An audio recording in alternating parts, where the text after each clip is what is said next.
தத்பாதயுக்ம சரசீருகபிருங்கராஜம் त्रय्यन्तयुग्मकृतभूरि परिश्रमन्तम् श्रीरङ्गलक्ष्मणमुनिं शरणं प्रपद्ये श्रीमान् वेङ्कटनाथार्यः कवितार्किककेसरी वेदान्ताचार्यवर्यो मे सन्निधत्तां सदा कृती दिशन्तु मे देव सदाद्वदीयाः दयातरङ्गानुचराकटाक्षाः श्रोत्रेषु पुंसाममृतं क्षरन्तीं सरस्वतीं संसितकामधेनुं त्वत्प्रेयसश्रवणयोः अमृतायमानां तुल्यां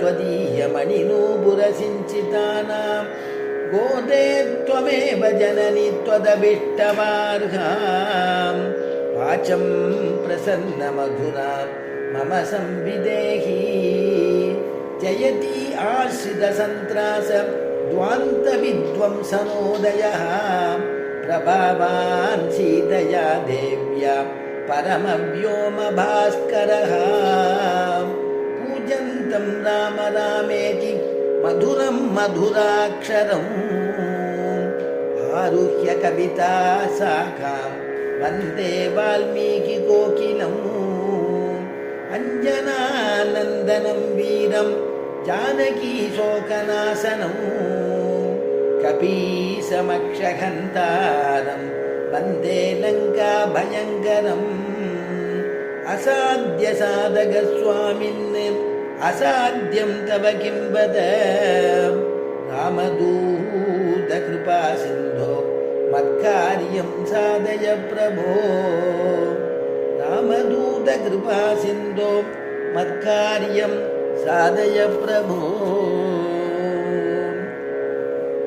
சேபதியான ஸ்ரீமன் நாராயணன் மண்ணுலகிலே மனிதனா அவதாரம் பண்ணி ஆச்சரியமான ராமாயணத்தில் யுத்த காண்டத்தை அனுபவிச்சுட்டு இருக்கோம். அதில் இந்திரஜித்தோட யுத்தம் பண்ணினதான ராமலக்ஷ்மணால் ரெண்டு பேரும் யுத்தம் பண்ணுறா. இந்திரஜித்து எங்கேருந்து பானத்தை பிரயோகிக்கிறாங்கிறது தெரியல. ஏன்னா அவன் கபடமாக மறைஞ்சு மேகத்துக்குள்ளே மறைஞ்சு பானத்தை அஸ்திரத்தை பிரயோகம் பண்ணிட்டு இருக்கான். ராமபிரான் சொல்கிறார், நீலன் நலன் ஆஞ்சநேயன் எல்லாரையும் பார்த்து சொல்கிறார், எங்கேருந்து அவன் கிளம்பி வரான், எங்கேருந்து யுத்தம் பண்ணுறான், எங்கேருந்து திருப்பி போய் மறையிறாங்கிறத கண்டுபிடிக்க முடியல.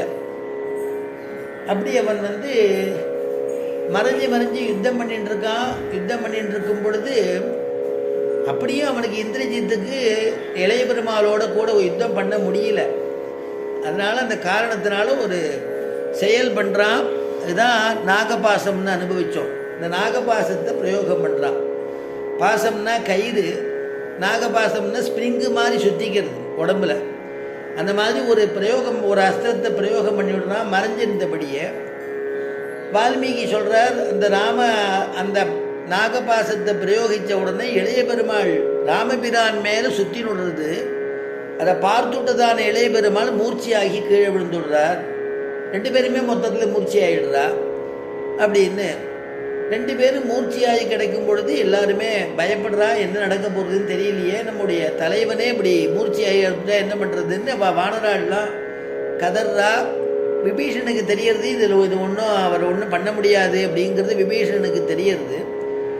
இந்த மாதிரி ஒரு சமயத்தில் என்ன பண்ணணும்னு நினச்சிட்டு இருந்தா, யார் அடுத்தது பொறுப்பேற்றுப்பா, இப்படி இவாளை காப்பாற்றுறது, என்ன பண்ணுறதுன்னு திக்கு தெரியாதபடிக்கு மனசஞ்சலமாக எல்லாரும் கதறிண்டு பிரலாபிச்சுட்டு இருக்கக்கூடிய ஒரு தருணத்தில் யார் அங்கேருந்து வராருன்னா வைனதேயன் அப்படிங்கிறவர். வேதாத்மா விககேஸ்வரோயமணிக்கா மாயா ஜெகன்மோகினின் சதுஸ்லோகியில் சொல்கிறார். வேதாத்மா பெருமாள் வேத பிரதிபாத்தியமான எம்பெருமான், வேதத்தில் இருக்கக்கூடியவன். அவனை காண்பிக்கிறது யாருன்னா கருடன் தானே காண்பிப்பார், கருடாழ்வான். இந்த கருடாழ்வான் அங்கேருந்து வராராம். ஆச்சரியமாக வரார். அவர் வரும்பொழுது காற்று நல்ல சகுனங்கள்லாம் ஏற்படுறதுங்கிறா. காற்று பெருங்காற்று வீசுறது, ரெக்கை பெருசாக இருக்குது. அந்த ரெக்கையில் அப்படி அப்படி வீசிட்டு வந்துட்டே இருக்கும் பொழுது சாமகானம் கேட்குற மாதிரி இருக்கான். அப்படி ஒரு பெரிய இறகு உடையவர், நித்திய சூரியா இருந்தவர், நித்திய சூரியா இருக்கக்கூடியவர். அனந்த கருட விஸ்வக்ஷேனாதிகள்னு சொல்கிறது. அனந்தன்னா ஆதிசேஷன், கருடன்னா கருடாழ்வார் இவர். அதனால் விஸ்வக்ஷேனர் தான் எப்பொழுதும் சீகாரி துரந்தரர்னு சொல்கிறது விஸ்வக்ஷேனர். இவெல்லாம் நித்தியபடியே நித்தியசூரி வைகுண்டத்தில் ஸ்ரீவைகுண்டத்தில் அனவரதம் இருக்கக்கூடியவா. அதனால் அந்த கருடன் வரும்பொழுது எப்படி என்ன ஆச்சுங்கிறத வால்மீகி சொல்கிறார், எவ்வளோ அழகாக வராருங்கிறத. ததோ முகூர்த்தாத் கருடம் வைனதேயம் மகாபலம் வானரா ததுருசுகு சர்வே ஜ்வலந்தமிவ பாவகம். ததோன்முகூர்த்தாத் கருடம் வைனதேயம் மகாபலம். மகாபலத்தை உடையதான வைனதேயன் அங்கே வராராம். வானரர்கள்லாம் ததுருசுகு வானரெல்லாம் பார்க்குறான். பார்த்த உடனே யாருன்னு தெரியலையே, ஜுவலந்திமிவ பாவகம், அப்படியே தேஜஸ், அக்னி மாதிரி தேஜஸ், அவ்வளோ தேஜஸ் திருமேனியில் தெரியறதான். நாகத்தெல்லாம் பூஷணமாக, நாகங்கள்லாம் ஆபரணமாக சாத்தின்னு இருக்கார் கருடன். தமாகதம் அபிப்ரேக்ஷ்யம் நாகாஸ்தே விப்ரதுத்ருவுஹு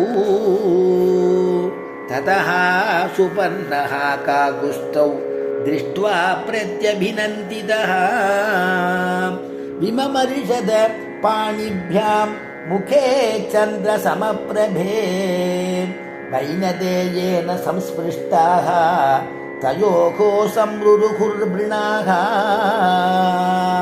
வைனதேயன் வரும்பொழுதே அவருடையதான ஆச்சரியமான மூச்சு காத்தினாலேயே நாகபாசமெல்லாம் விடுபட்டு போய்டுறதான். நாகபாசமெல்லாம் விடுபட்டு போய்டுறது என்ன, வைனதேயன் வந்துட்டதுனாலேயே அவரே விஷத்தை போக்கக்கூடியவர் தானே.